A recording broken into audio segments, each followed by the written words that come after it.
తెలంగాణ ఏరువాడి ఎన్నేండ్లైనా ఆంధ్రోళ్ళ కుట్రలు ఆగేటట్టు లేవు కదా అని అంటుర్రు తెలంగాణ వాదులాటలు బాదులాటలు మీతోని మాకొద్దని తెలంగాణ రాష్ట్ర పోరు తెగించి చేసి ఇక్కడ నుంచి ఎల్లగొట్టిన బుద్ధి రానట్టున్నది అంటున్నారు చంద్రాల సారుకు. మరి లేకుంటే ఏంది? ఏగలేక ఆగమ ఏర్పడితే ప్రాజెక్టులు కట్టుకోవద్దని ఎంటబడుతున్నారు ఏందని కోపం చేస్తున్నారు. కృష్ణానది మీద తెలంగాణ సర్కార్ కట్టదలుచుకున్న ప్రాజెక్టులకు కాలడ్డం పెడుతున్నదట ఆంధ్ర సీఎం చంద్రాల సారు. ఉమ్మడి నల్గొండ, మహబూబ్ నగర్, రంగారెడ్డి, వరంగల్, ఖమ్మం జిల్లాలలో మొత్తం 16 ప్రాజెక్టులు కట్టేటానికి డిపిఆర్ తయారు చేసి ఉపాయం చేసింది తెలంగాణ సర్కారు. దానికోసం ఓ జీవో కూడా విడుదల చేసిందట. ఆ ముచ్చట చంద్రాల సార్ చెవుల పడ్డప్పటి నుంచి కండ్లల్లా కారం కొట్టినట్టు అయింది కావచ్చు. తెలంగాణ ప్రాంతం బాగుపడితే తెలంగాణ రైతులు చల్లగా బతుకుతే ఓర్చుకోలేడు కావచ్చు. ఎంబటి ఆపదేదో వచ్చినట్టు ఆగ మేఘాల మీద కేంద్ర సర్కారుకు ఉత్తరం రాసిండట. రాష్ట్రం విడిపోయినాక కొత్తగా 42 ప్రాజెక్టులు చేపట్టింది తెలంగాణ సర్కారు. కాబట్టి సిడబ్ల్యూసి, ఆపెక్స్ కౌన్సిల్, కేఆర్ఎంబి పర్మిషన్లు తప్పకుండా ఉన్నాకనే తట్టెడు మట్టి తీయాలి, కట్టుడు షురువు చేయాలి. అప్పటిదాకా వాటిని ఆపేసేదానికి ఆర్డర్లు ఇవ్వమని సెంటర్ సర్కార్ను కోరిండట. అందుకే తెలంగాణ వాదులంతా చంద్రాల మీద చెప్పరానంత కోపంతో ఉన్నారట. ఉమ్మడి రాష్ట్రం నుండి నిండా ముంచినందుకే కదా పోరాడి తెలంగాణ పొలిమేర్లు దాటిచ్చింది. ఆయన ఈ కుట్రలేంది, కుతంత్రాలేంది, ఈ కిరికిరి ఇంకెన్నాళ్ళు? మా బతికేదో మమ్మల్ని బతకనీయకుంటే ఎట్లా? చంద్రాలు లేఖ రాసినంత మాత్రాన కేంద్రం ఆపుతుందా అంటే ఏపీ ఎంపీల అక్కర అవసరం కేంద్రానికి గట్టిగానే ఉన్నది. కాబట్టి చంద్రాలు చెప్పినట్టు తెలంగాణ సర్కారు గట్టొద్దని ఆర్డర్లు వేస్తుంది కావచ్చు సెంట్రల్ సర్కారు.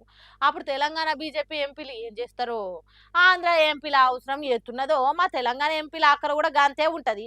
కాబట్టి మా పార్టీ కంటే ఎక్కువ తెలంగాణ ప్రాంత ప్రయోజనాలను కొట్లాడతారో, కేంద్రం ఈయనకుంటే రాజీనామాలు చేసి ప్రాజెక్టులు కట్టేదానికి పర్మిషన్లు వచ్చేటట్టు చేస్తారు. లేకుంటే డూడు బసవన్న తీరుగా చంద్రాల సారు కేంద్ర సర్కారు చెప్పినట్టు తలూపుతారో చూడాలని అంటుర్రు. అట్లనే రాష్ట్రాన్ని వెళ్తున్న సీఎం రేవంత్ రెడ్డి తన గురువు అయిన చంద్రాలు లేఖకు భయపడి ప్రాజెక్టులు కట్టకుంటుంటాడా? లేకుంటే మోడీకి బాగా దగ్గర దోస్తానున్నది కాబట్టి గురువును మించిన శిష్యుడై రాజకీయం చేస్తాడా అనేది ముందు ముందు చూడాలని అంటున్నారు. పచ్చటి పంట పొలాలను చూడాలని ఆశపడే తెలంగాణ వాదులు. గాశారం మంచిగా లేకుంటే ఏటి నుంచి ఏదొచ్చి గుద్ది చంపేది తెలుస్తలేదుల్లా ఈ కాలంలా. రోడ్డు మీద మనం చక్కగానే పోతాం కావచ్చు, యమధర్మరాజు ఏ రూపంలో వస్తాడో మనకు తెలియదు కదా. అందుకే ఎంత పైలంగా ఉన్నా పానాలు పోయే టైంకు ఖచ్చితంగా పోతాయని పెద్దలు చెప్పింది నిజమే అనిపిస్తున్నది. యోగి ఇక్కడ ఓ కార్ చూడుండ్రి ఎట్లా వెనక నుంచి వచ్చి గుద్ది చంపిందో.